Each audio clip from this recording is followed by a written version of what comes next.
Bueno, muy buenas noches tengan todos. Esta noche vamos a seguir con nuestra serie de escatología online. Estamos viendo las 10 características que identifican al cuerno pequeño de Daniel capítulo 7. Y qué interesante lo que hemos encontrado hasta ahora. Esta noche vamos a ver las últimas 4 características de Daniel capítulo 7. Antes de continuar, el Espíritu Santo de Dios durante esta semana ha colocado en mi espíritu una carga que es necesario decírselas a ustedes. ¿Por qué?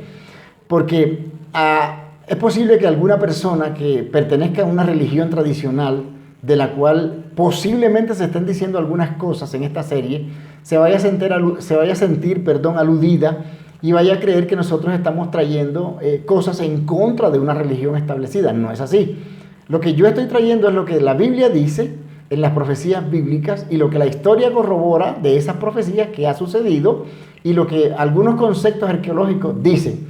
Así que nosotros no estamos inventando nada. Yo no estoy inventando nada, como les he dicho ya muchas veces, pero traigo esta claridad para que de pronto alguna persona que pase por aquí, que vea este video o que nos vea, que son nuestros amigos, que son nuestros vecinos, etcétera, no se vaya a sentir aludida o a que nosotros estamos exponiendo una religión tradicional para hacerla quedar mal. No, esto es la verdad y por más cruda que la verdad sea, pues tenemos que atenderla. La Biblia es la verdad, es la palabra de Dios y la Biblia dice que es la verdad. Siempre lo manifiesta así. Jesús dijo, yo soy el camino, yo soy la verdad, yo soy la vida. Así que no estoy trayendo inventos o mentiras. Ustedes pueden perfectamente corroborar lo que les estoy diciendo. Y para que no se sientan mal, para que no se sientan aludidos, yo quería traer esta aclaración porque se están diciendo muchas cosas fuertes aquí, muchas verdades fuertes. Pero como ya lo dijimos, por más dura que sea una verdad, si está en la Biblia, usted y yo tenemos que aceptarla. Sencillamente tenemos que aceptarla. Así que, haciendo esa pequeña aclaración, quiero continuar. Vamos a ver esta noche la séptima, la octava, la novena y la 10ª característica que identifica el cuerno pequeño.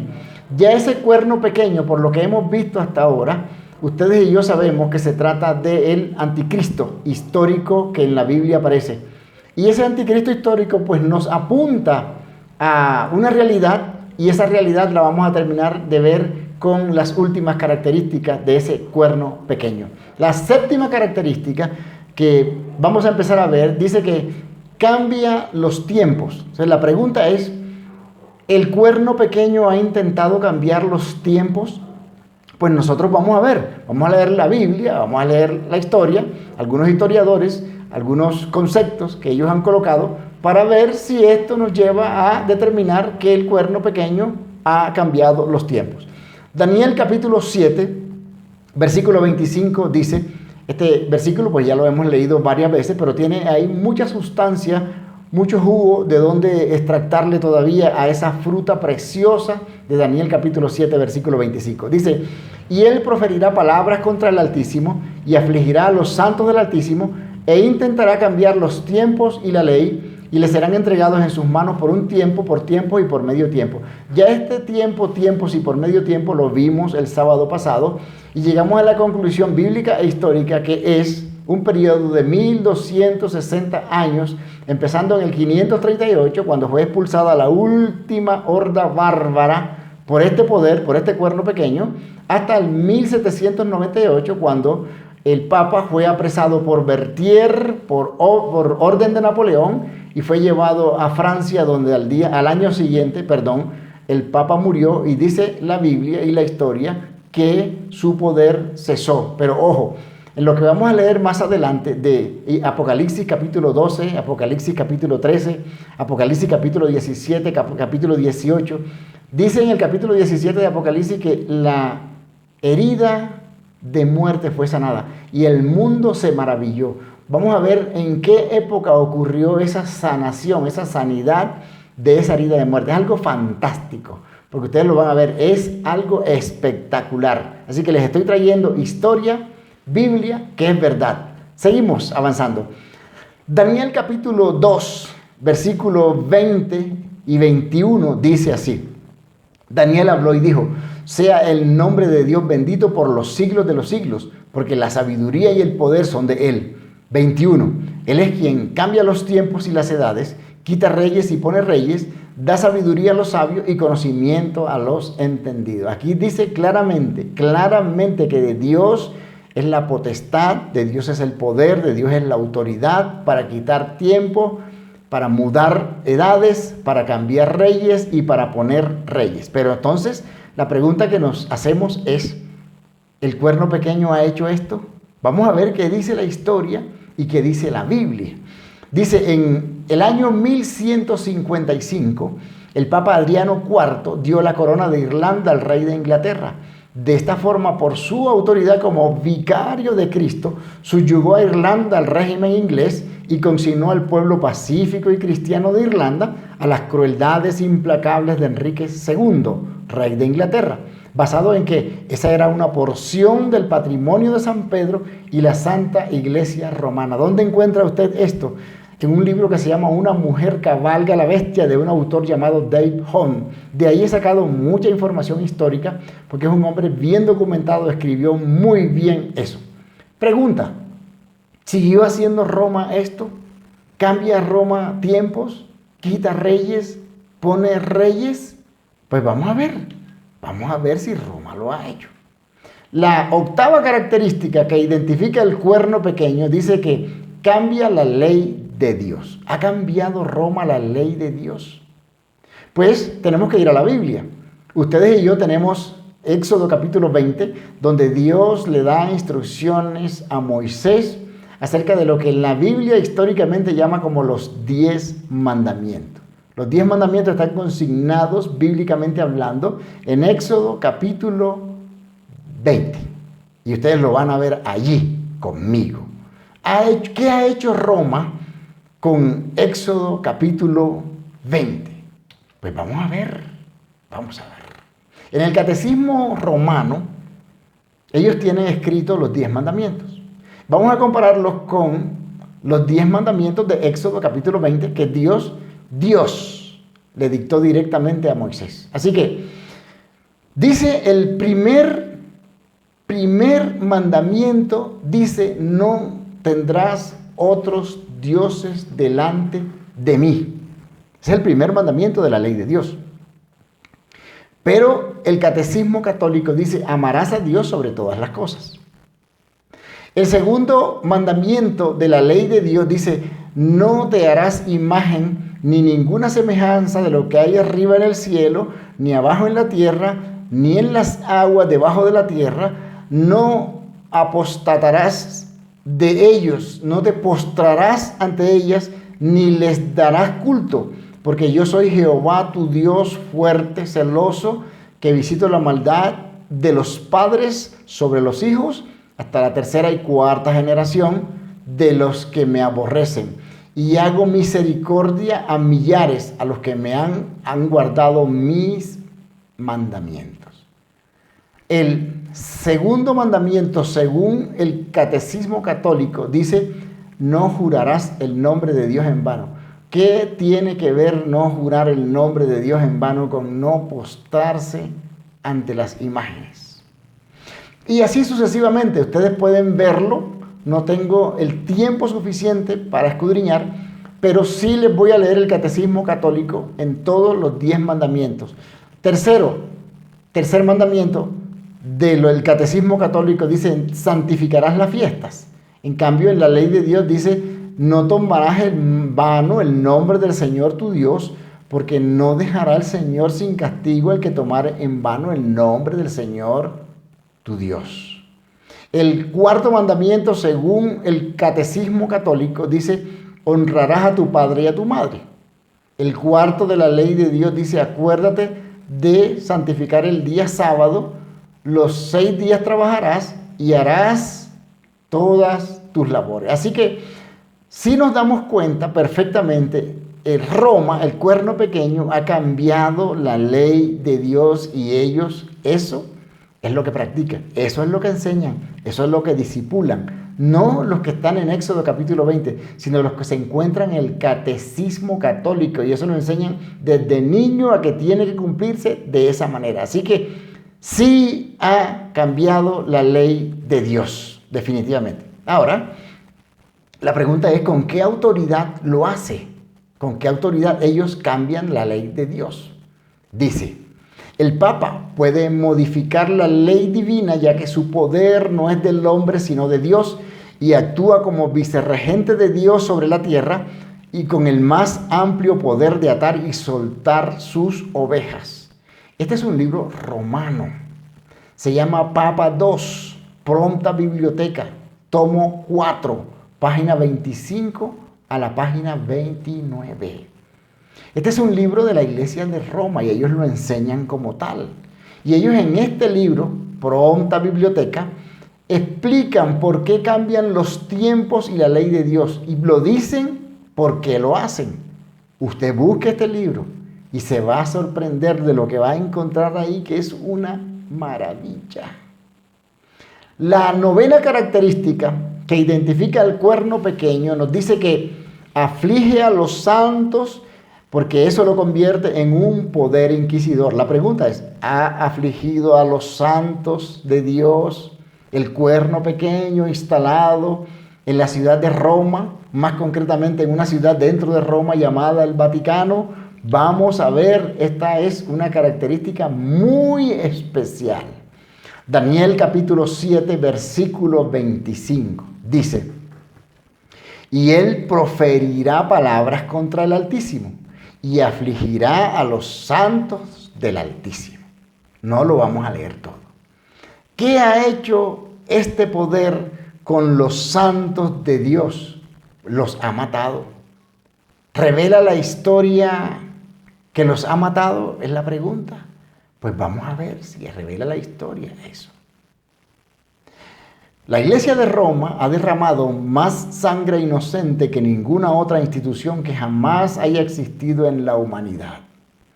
Es imposible formarse una idea completa de la multitud de sus víctimas, historia e influencia del racionalismo espiritual en Europa. Se llama ese libro, tomo 2. Página 32, edición de 1910. De un señor llamado W.E.H. Lecky. Historia e influencia del espíritu del racionalismo en Europa. 1910. Este no es un libro religioso. Este es un libro histórico. Y está hablando del problema religioso en la historia europea que fue marcadísimo. Pregunta entonces, ¿qué hizo este cuerno pequeño para dar autoridad a matar a los santos de Dios o para tomar esa autoridad? Dice la Brief Bible Readings o breves lecturas de la Biblia. Por profesar una fe contraria a la Iglesia de Roma, la historia registra el martirio de más de 100 millones de personas.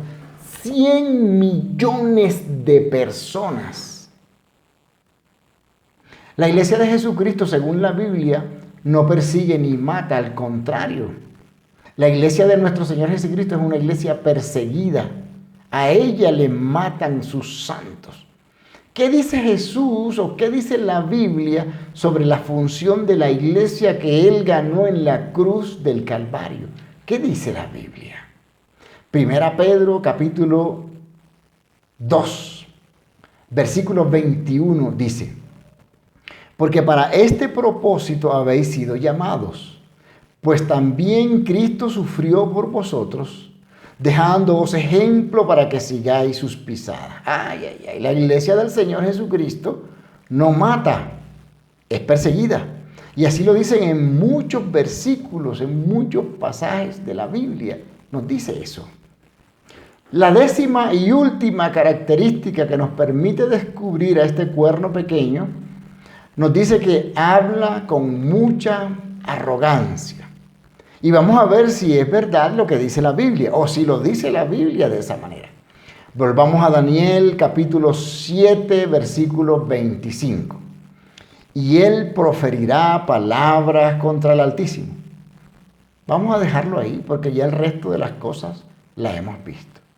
¿Qué es hablar palabras contra el Altísimo? ¿Qué dice la Biblia con hablar palabras contra el Altísimo?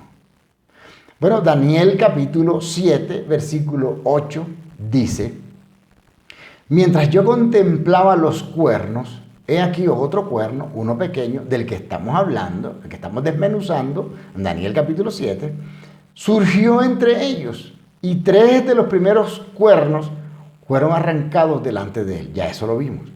Y he aquí este cuerno tenía ojos como los ojos de un hombre y una boca que hablaba con mucha arrogancia. ¿Qué dicen los papas romanos sobre su posición espiritual en la tierra? Que corrobore lo que estamos viendo en Daniel capítulo 7, versículo 25. ¿Qué dicen ellos mismos? Nosotros ocupamos en esta tierra el lugar del Dios Todopoderoso. ¿Dónde está eso? En la encíclica papal del 20 de junio de 1894 del Papa León XIII.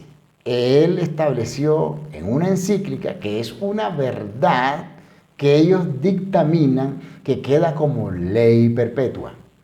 Y este no es un juego, hermanos. El Vaticano dice lo que dice y lo hace. Ellos creen esto ciegamente y lo hacen cumplir por encima de lo que sea. Y es lo que la Biblia dice. ¿Han hablado arrogancias? Sigamos viendo. El Papa es como si fuera Dios sobre la tierra, único soberano de los fieles de Cristo, jefe de los reyes con plenitud de poder, a quien ha sido encomendado por el Dios omnipotente la dirección, no solo de lo terrenal, sino también del reino celestial. ¿Dónde encuentra usted eso? Papa II, Pronta Biblioteca. Tomo VI, página 25 y 29. Es un libro católico romano papal. No les estoy trayendo algo inventado. Esto es lo que Roma dice, que tienen el poder en el cielo y en la tierra para hacer lo que les da la soberana gana. Y fue, por ejemplo, lo que hicieron con Juana de Arco. Primero la quemaron y la condenaron por brujería, y luego la canonizaron, y hoy en día es una de las santas del santoral de la Iglesia Católica Romana. Así que ellos pueden sacar almas del infierno, mandarlas al cielo, y pueden sacar salvos del cielo y mandarlos al infierno, porque tienen el poder, dicen ellos. ¡Qué brutal! Ahora, ¿por qué ellos, los papas, dicen que tienen el poder de sacar gente del infierno y enviarla al cielo y viceversa? ¿Por qué? Es la pregunta. Dice Papa II, Pronta Biblioteca, tomo VI, página 25 a la 29. Dice, escuche bien lo que ellos dicen.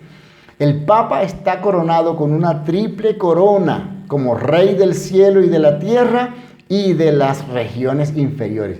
Busque en internet la corona del Papa y va a ver que está dividida en 3 partes. Eso lo hace Rey del cielo, Rey de la tierra y Rey del infierno. Así que ellos pueden sacar gente del cielo y mandarla al infierno y viceversa. No no es una broma. Esto es la realidad, esto es la verdad. Lo que pasa es que últimamente está oculto, no se sabe mucho de esto. Durante la coronación del Papa Inocente X, el 12 de agosto de 1689, las siguientes palabras fueron dirigidas al Papa por un cardenal que se arrodilló ante él. Agárrese de lo que le voy a leer. La siguiente oración dijo este hombre, el cardenal: Padre Santísimo y bendito, escuche bien, se la está dirigiendo al Papa, cabeza de la Iglesia, gobernante del mundo, a quien le han sido dadas las llaves del reino de los cielos, a quien los ángeles temen y todo el mundo adora. Te veneramos con especialidad, te glorificamos y te adoramos. Eso lo puede encontrar usted en Las grandes profecías de la Biblia de Ralph Woodruff, página 141. qué diferente es esto a lo que dice la Biblia con respecto a quién debemos dirigir la adoración. Vamos a ver lo que la Biblia nos enseña. Apocalipsis capítulo 5, versículo 11, 12 y 13. Versículo 11. Y miré y oí la voz de muchos ángeles alrededor del trono y de los seres vivientes y de los ancianos. Y el número de ellos era miriadas de miriadas y millares de millares, que decían a gran voz: el Cordero que fue inmolado, digno es de recibir el poder, las riquezas, la sabiduría, la fortaleza, el honor, la gloria y la alabanza. Versículo 13.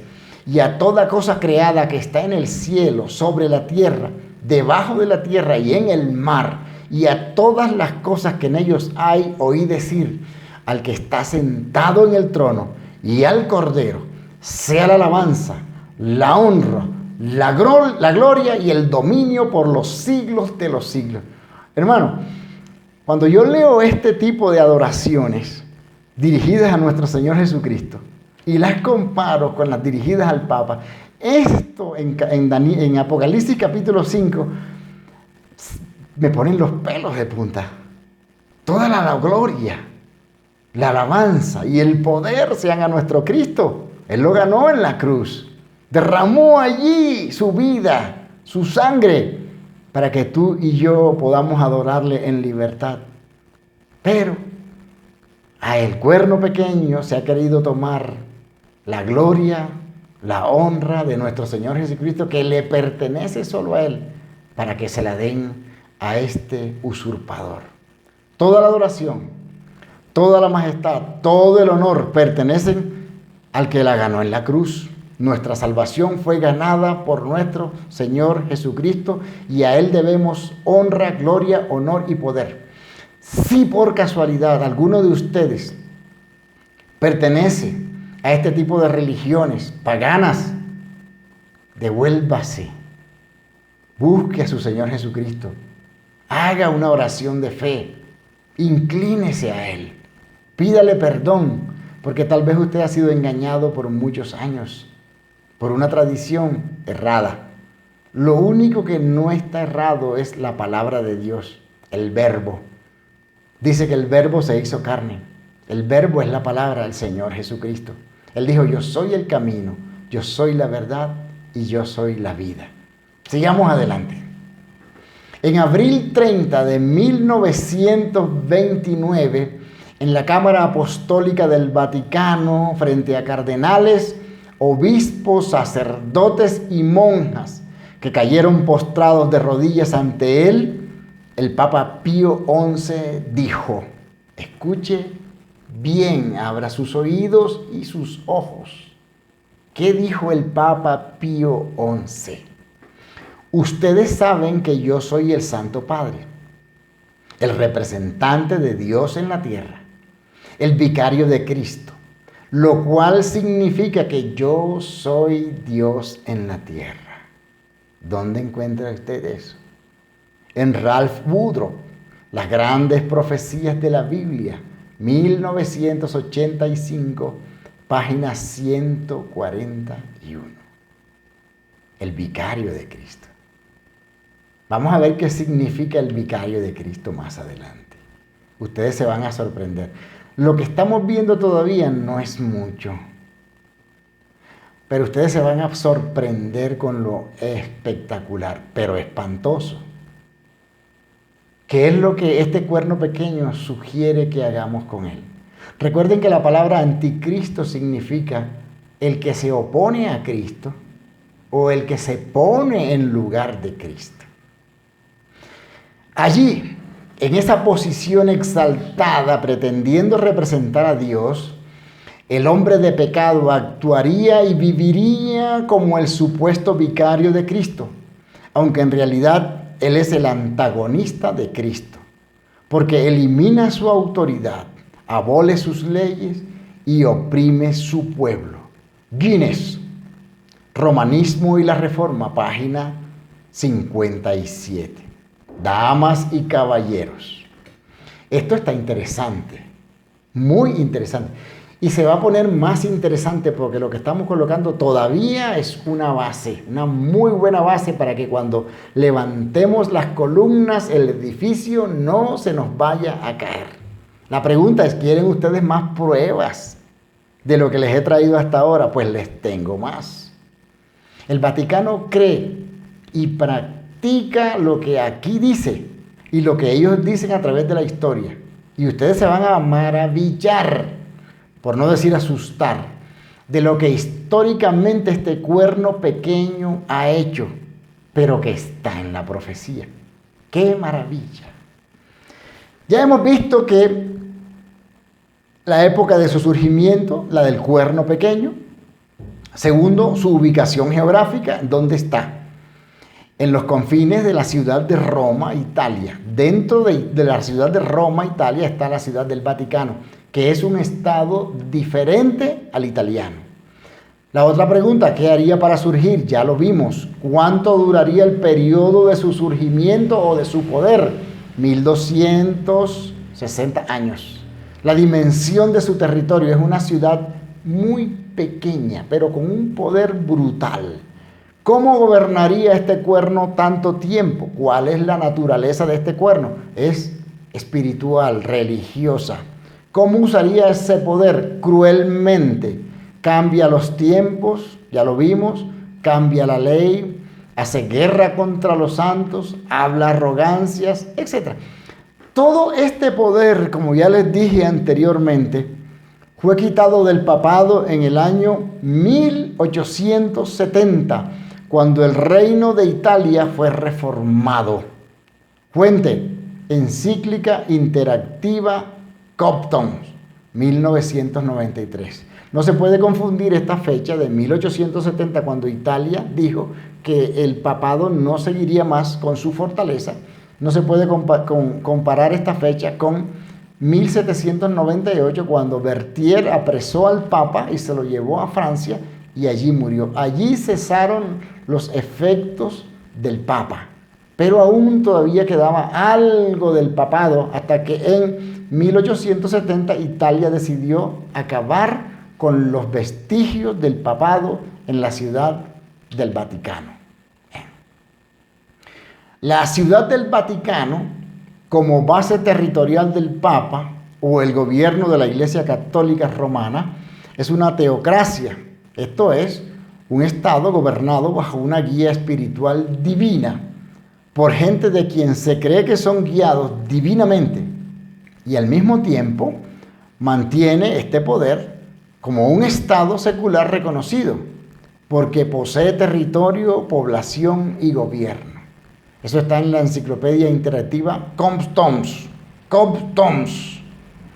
que revela la historia. Del seno de las ruinas del Imperio Romano surgió gradualmente un nuevo orden de naciones cuyo punto central era la Santa Sede. Por lo tanto, resultó una formación política no solamente nueva, sino inevitablemente diferente de la anterior. Eso está en un libro que se llama Church and Churches, la iglesia y las iglesias, página 42, página 43. Es un libro histórico que habla del surgimiento de las diferentes vertientes religiosas. Ustedes lo pueden encontrar, búsquenlo, no se dejen golear. ¿Qué más sigue revelando la historia? Cuando el ejército italiano en 1870 liberó a los judíos de Roma del gueto en que vivían, dicha libertad por fin terminó con 1500 años de humillación y degradación inimaginable de mano de los que afirmaban ser los vicarios de Cristo. Una mujer cabalga la bestia. Roma ha perseguido por cientos de años a los judíos. En una ocasión Hitler declaró: lo único que yo estoy haciendo es perfeccionar lo que mi Iglesia Católica Romana ha hecho por tantos años con los judíos. Por eso la Iglesia Católica Romana nunca condenó a Hitler por el magnicidio. No, ¿qué magnicidio? Por todo lo que hizo con los judíos al matar 6 millones de ellos en los guetos de exterminio. Nunca la Iglesia Católica Romana levantó su voz para condenar lo que hizo Hitler. ¿Qué más nos revela la historia? Durante estos siglos, los cristianos fueron horriblemente torturados, juzgados y sentenciados. El Papa Inocente IV decretó un documento oficial declarando que los herejes, es decir, los que no obedecían el sistema romano, tenían que ser triturados como serpientes venenosas. Las grandes profecías de la Biblia dice eso. Un libro histórico que recopiló una gran cantidad de información. Se los recomiendo, bájenlo de internet, búsquenlo y se darán cuenta. ¿Qué más sigue revelando la historia? Especificamos que la Santa Sede, el Vaticano, y el Pontífice Romano tienen la supremacía sobre todo el mundo. ¿Dónde encuentra usted eso? En el tomo 3 de un libro que se llama The Most Holy Council, del año 1167. Usted puede encontrar eso perfectamente allí. El Papa tiene tan grande autoridad y poder que puede modificar, explicar e interpretar aún las leyes divinas. El Papa puede modificar la ley divina, ya que su poder no es del hombre, sino de Dios, y actúa como vicerregente de Dios sobre la tierra, con el más amplio poder de atar y soltar sus ovejas. Papa II, pronta biblioteca. Esto lo dicen ellos, es un libro romano del Vaticano. Eso lo dicen ellos. Eso lo aseguran ellos. Eso lo practican ellos. Y hay el que se oponga a eso. Es desaparecido. Thomas Hobbes, quien nació el 5 de abril de 1588 y falleció el 4 de diciembre de 1679, fue un filósofo inglés. Escribió en su obra Leviatán en el 1651 lo siguiente. Escuchen lo que dijo este hombre en 1651. Dice: el papado no es otra cosa que el fantasma del imperio romano fallecido, sentado y coronado sobre la tumba del mismo imperio romano. Eso lo puede usted encontrar en Una mujer cabalga la bestia, del escritor Dave Home. ¿Impresionados hasta aquí? Se van a impresionar más cuando